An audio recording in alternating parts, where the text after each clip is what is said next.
Vous venez d'acheter une boisson absolument dégueulasse dans le café de votre quartier et vous vous rendez compte qu'il y a cette affiche à l'extérieur du commerce. Il y a une affiche fixée sur une tige qui, elle, est fixée au mur avec une corde et une charnière. On vous demande, dans cet exercice, selon les données qu'on vous donne, quel est le module de la tension et quelle est la force de la charnière exercée sur la tige. Donc je vais commencer par mettre mes forces, bien évidemment. J'ai une tension, j'ai une force de charnière dont je ne connais pas l'orientation, et j'ai mes deux forces gravitationnelles au centre de l'objet. Donc si je me base sur ces forces-là, et que je fais ma somme des forces, ma somme des moments de force, pardon, étant donné qu'on est en équilibre statique, ça doit donner 0.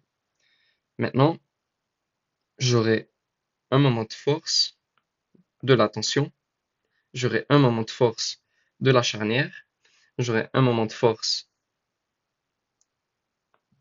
de la tige et un moment de force de la fiche.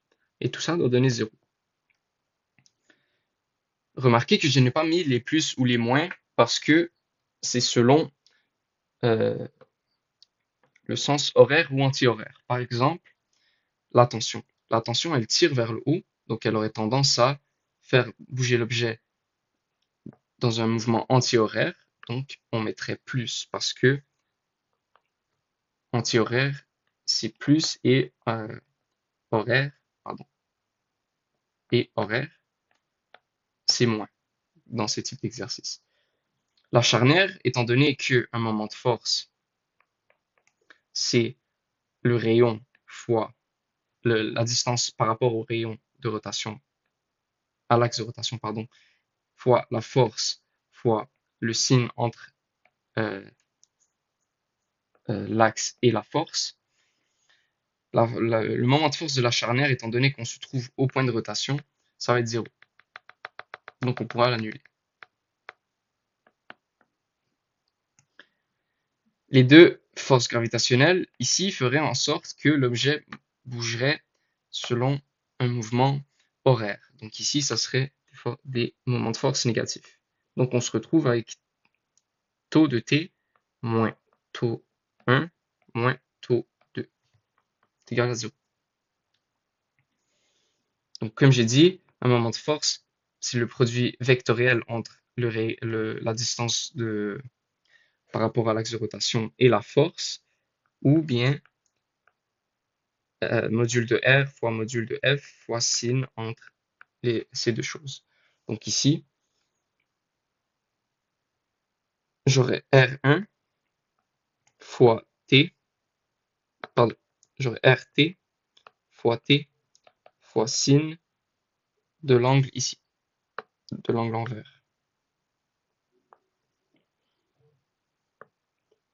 Plus, ou moins plutôt, j'aurai la force gravitationnelle de 1, donc moins, non, je vais mettre le R en premier, moins R1 fois M1 fois G, fois sin de l'angle. Ici, je vais pas mettre le sin parce que ça va donner un angle, ça s'applique à un angle de 90, donc ça donne 1, donc je vais pas le mettre. Même chose pour le deuxième objet, donc R2 fois M2 fois G.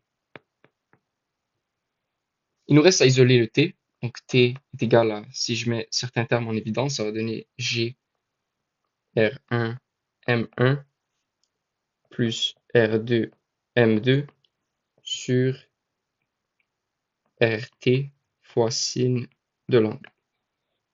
Maintenant, on peut trouver certaines données. Par exemple, l'angle ici avec les côtés qu'on vous donne, on peut trouver en faisant arctan de 2,55 sur 1,25. Ça vous donne un angle de à peu près 53,3. Pour ce qui en est des R, par exemple le RT, le RT s'applique au complet à l'extrémité de la tige, donc ici ça va être 1,90. Le R1 s'applique au milieu de la tige, Donc 1,90 divisé par 2, donc à peu près 0,95 mètres. Et le R2 s'applique au milieu de la fiche. Je vais le mettre ici, par exemple, par rapport à la tige. Donc ça serait ce côté-là, plus la moitié de la fiche. Donc ça serait 1,90 moins 1,25 qui correspond à ce côté ici. Et on va rajouter la moitié de la fiche. Donc plus 1,25 divisé par 2. Ça vous donne à peu près 1,275 mètres. Si vous remplacez vos données, la tension va vous donner à peu près 224 newtons. On cherche maintenant la force de la charnière exercée sur la tige. Donc si je décompose la tension, on aura une composante vers la droite, vers le haut, pardon, donc TY, et une composante vers la gauche, donc TX. Donc si j'évalue mes forces en X, par exemple, j'ai uniquement une force vers la gauche qui est exercée par la tension. Donc forcément, la charnière aura une composante horizontale vers la droite pour équilibrer le système. Dans le même ordre d'idée, il y aura une composante verticale vers le haut parce que mes forces gravitationnelles en Y sont beaucoup plus plus importantes, pardon, que la tension Y. Donc, si je fais mes sommes des forces ici, pour trouver la force, je vais faire ma somme des forces en X qui est égale à 0 et ma somme des forces en Y qui est égale à 0.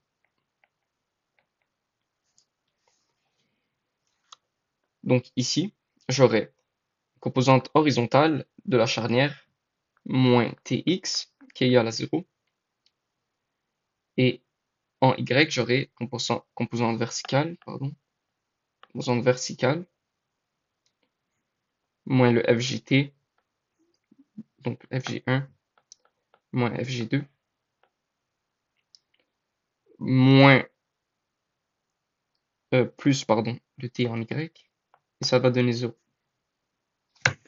Donc, composante horizontale, ça va être T fois cos de θ. Rappelez-vous que θ, c'était à peu près 53,3 degrés. Donc, si vous remplacez vos chiffres, la composante horizontale vous donne à peu près 134 newtons. Même chose pour la composante verticale. Ici, j'aurai M1 fois G plus M2 fois G moins T fois sin de θ. Vous remplacez vos chiffres, ça vous donne une composante verticale d'à peu près 95 newtons. Donc la force de la charnière, si je la mets en coordonnées, si je la laisse sous forme vectorielle, ça va donner 134 I plus 95 J newton.